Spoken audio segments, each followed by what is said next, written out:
Heaven and hell are going to have a tough time figuring out who gets this one.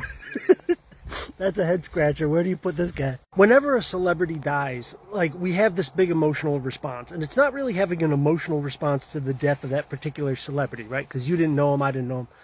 You're really having an emotional response with the thing that that celebrity is associated with that you value. As in, I'm not sad because, like, Ozzy died, right? Because I didn't know Ozzy, he didn't know me, we weren't friends, we weren't related. But I am sad that he died because that music meant something to me.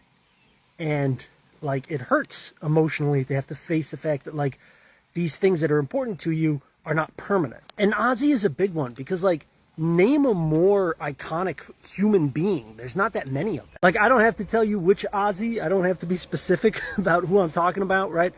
And, like, people who don't even know his music or like his music still know who he is and know who you're talking about, know, like, the brand. Ozzy truly was sui generis, right? Which is just, like, fancy talk for he's, like, a genre of one.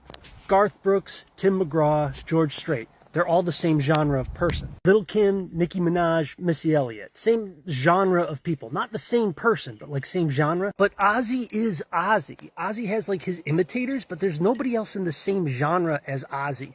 And for people like me who value that particular of genre, that sort of like joyous rebelliousness and that sort of like happy and joyous, comfortable darkness, like people who like that sort of like genre of person, that's a big loss. You know, like there's like this certain model of like person that you subconsciously aspire to be, or like kind of like try to push yourself to be more and more like. And Ozzy, like it for me, like the type of men that I look toward to be a man, it was like Ozzy, Iggy Pop, Gonzo the Great, Mr. Rogers, and my dad. You know, like they were part of that pantheon when I was growing up. And yeah, I mean, we've all been saying like Ozzy is about to die like my entire life. So you don't get to be surprised, but you still get to be shocked. My FYP lately has been full of old interview clips with Ozzy. And one thing that strikes me is that he just seems genuinely shocked that he's famous. Like his entire life, he couldn't believe he was famous. Like even like these interviews, like toward the end, like when he's like already been world famous for like 40 plus years, he's just in these interviews, he's like, I couldn't believe it. Like, people like my silly songs.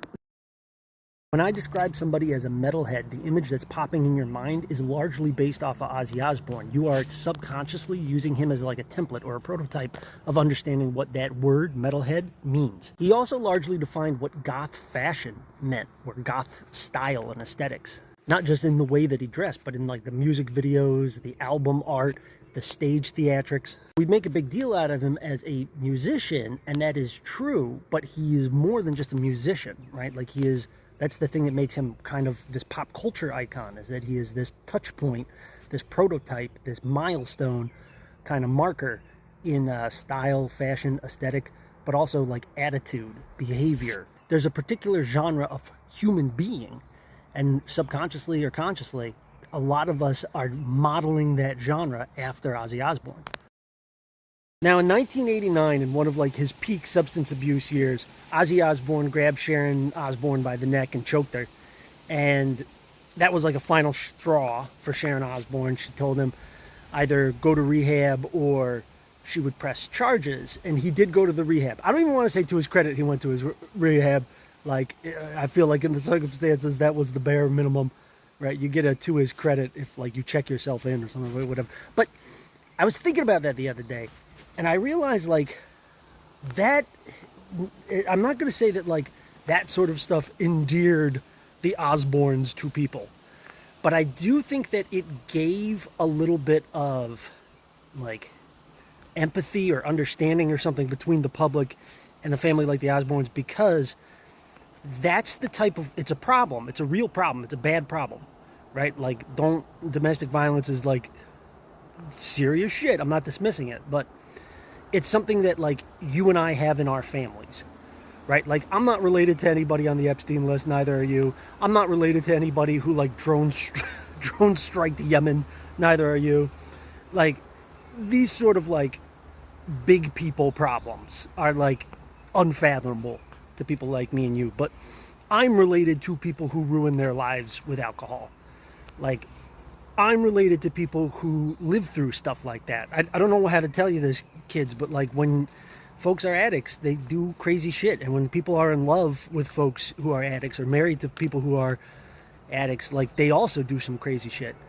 And we've all lived through that. And I was thinking about like, man, if that had happened in my, if I was related to the, not if I was related to the Osbournes, if that exact scenario had played out in my family, a guy who had long history of substance abuse, actually getting physically violent with the wife.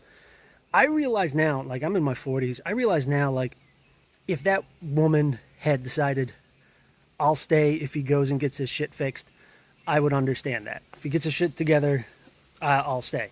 I would understand that. If she said, that's it, I'm out of here, I'm filing for divorce, I would understand that.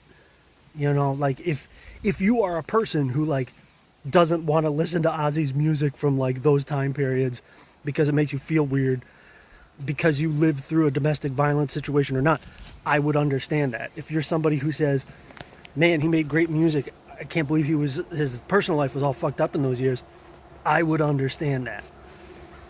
The only thing I wouldn't understand is someone who says like, yeah, that happened. He was like physically violent back then. Yeah, that happened. And I'm just going to pretend that it didn't because I don't want to have to unpack that shit for myself. Because that's just being a child, right? Like, but I guess it's just kind of a convoluted way of saying like, life is really complicated. People are really messy. Ozzy is kind of somebody we like, or at least part of his charm is that he's messy in a way that we understand, even though he's like a mega celebrity. He's messy in the whole Osbourne family, messy in a way that you and I can relate to because we have people in our own lives who are that kind of messy.